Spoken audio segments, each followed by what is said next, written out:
আসসালামু আলাইকুম। সবার আগে বাছাই করা 10টি আন্তর্জাতিক খবর জানিয়ে দেব। প্রথমেই থাকছে শিরোনাম। তবে তার আগে অনুরোধ থাকবে ভিডিওটিতে একটি লাইক দিবেন।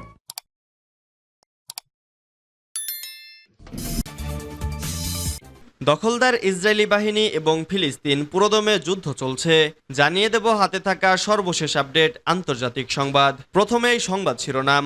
শহীদ আমির আবদুল্লাহিয়ান ছিলেন ফিলিস্তিন সহ এশিয়ার কর্মতৎপর একজন পররাষ্ট্রমন্ত্রী। এরপর জানিয়ে দেব ইরানকে মৈত্রীর বার্তা পাঠালো বাহরাইন। এদিকে জাতিসংঘ নিরাপত্তা পরিষদের জরুরি বৈঠকের আহ্বান ফিলিস্তিনি প্রেসিডেন্টের। এরপর জানিয়ে দিব শপথের আগে মোদিকে যে বার্তা দিলেন ইলন মাস্ক। আরও জানিয়ে দিব নওয়াজকে গুড বাই বললেন তারই সাবেক মুখপাত্র। সর্বশেষ জানিয়ে দেব তৃতীয় মেয়াদে প্রধানমন্ত্রী হিসেবে মোদির শপথ সন্ধ্যায়। এতক্ষণ শুনছিলেন সংবাদ শিরোনাম, এবারে বিস্তারিত। তবে অনুরোধ থাকবে ভিডিওটিতে একটি লাইক করবেন এবং কমেন্ট করে জানিয়ে দিবেন কোন জেলা থেকে আপনি আমাদের এই ভিডিওটি দেখছেন। শহীদ আমির আবদুল্লাহিয়ান ছিলেন ফিলিস্তিন সহ এশিয়ার কর্মতৎপর একজন পররাষ্ট্রমন্ত্রী। ইরানের পররাষ্ট্রমন্ত্রী শহীদ হোসেন আমির আবদুল্লাহিয়ান আল আকসা ঝড় অভিযানের শুরু থেকে ফিলিস্তিনের সমর্থনে, আঞ্চলিক প্রচার অভিযানে ও ফিলিস্তিনের পক্ষে জনমত তৈরিতে গুরুত্বপূর্ণ ভূমিকা পালন করেছিলেন। তিনি ছিলেন আঞ্চলিক পর্যায়ে ইরানের পররাষ্ট্রনীতি বাস্তবায়ন এবং প্রতিরোধ শক্তির একজন প্রভাবশালী ব্যক্তি। পশ্চিম এশীয় অঞ্চলে সাম্প্রতিক বছরগুলোতে ইরানের পররাষ্ট্রনীতি বাস্তবায়নের নেতৃত্বকারী হিসেবে তার কর্মকাণ্ডগুলো বিশ্লেষণ করে দেখা গেছে যে ইরানের পররাষ্ট্রনীতিতে ভারসাম্য ও গতিশীলতা সৃষ্টি করা এবং ফিলিস্তিনি জনগণের অধিকার রক্ষায় তার সক্রিয় ভূমিকা রয়েছে।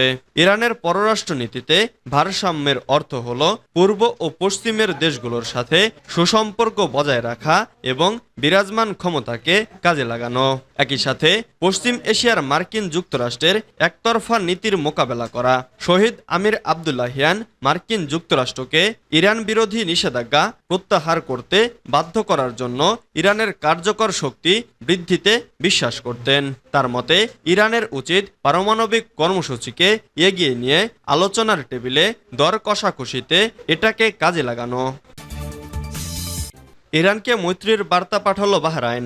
ইরানের সঙ্গে কূটনৈতিক সম্পর্ক স্বাভাবিক করতে রাশিয়ার মাধ্যমে বার্তা পাঠিয়েছে বাহরাইন। ইরানের প্রেসিডেন্টের উপদেষ্টা মোহাম্মদ জামশিদির বরাত দিয়ে গত শুক্রবার দেশটির গণমাধ্যম এই তথ্য জানিয়েছে।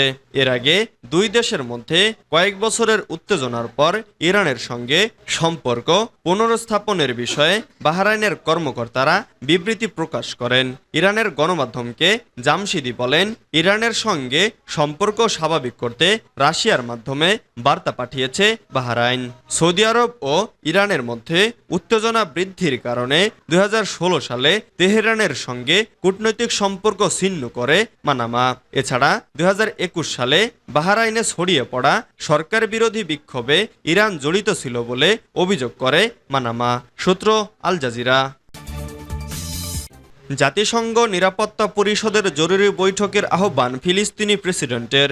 অবরুদ্ধ গাজা উপত্যকার দের আল বালাহ এবং নুসেইরাত শরণার্থী শিবিরে দখলদার ইসরায়েলি বাহিনী ভয়াবহ গণহত্যা চালানোর পর জাতিসংঘ নিরাপত্তা পরিষদের জরুরি বৈঠকের আহ্বান জানিয়েছেন ফিলিস্তিনি স্বশাসন কর্তৃপক্ষের প্রেসিডেন্ট মাহমুদ আব্বাস। শনিবার ইসরায়েলি সেনারা কয়েকজন বন্দীকে উদ্ধারের জন্য ফিলিস্তিনের ওপর গণহত্যা চালায় এবং অন্তত 210 জন ফিলিস্তিনিকে হত্যা করে। এরপরে মাহমুদ আব্বাস জাতিসংঘ নিরাপত্তা পরিষদের বৈঠক ডাকার আহ্বান জানান। এজন্য তিনি জাতিসংঘে নিযুক্ত ফিলিস্তিনের প্রতিনিধিকে প্রয়োজনীয় পদক্ষেপ নেওয়ার নির্দেশনা দিয়েছেন। নুসাইরাত শিবিরে ইসরায়েলি বাহিনী যে গণহত্যা ও রক্তপাত ঘটিয়েছে তার পরিণতি সম্পর্কে নিরাপত্তা পরিষদে আলোচনা হওয়ার প্রয়োজন বলে মাহমুদ আব্বাস উল্লেখ করেছেন। ফিলিস্তিনের সরকারি বার্তা সংস্থা ওয়াফা জানিয়েছে এ বিষয়ে ফিলিস্তিনি প্রেসিডেন্ট আরব দেশগুলো এবং আন্তর্জাতিক পক্ষগুলোর সাথে নিবিড়ভাবে যোগাযোগ রাখছেন। গাজায় চলমান পরিস্থিতি এবং ভয়াবহ মানবিক বিপর্যয় ঠেকানোর জন্য আন্তর্জাতিক সম্প্রদায়ের জরুরি হস্তক্ষেপের ওপর গুরুত্বারোপ করেন তিনি।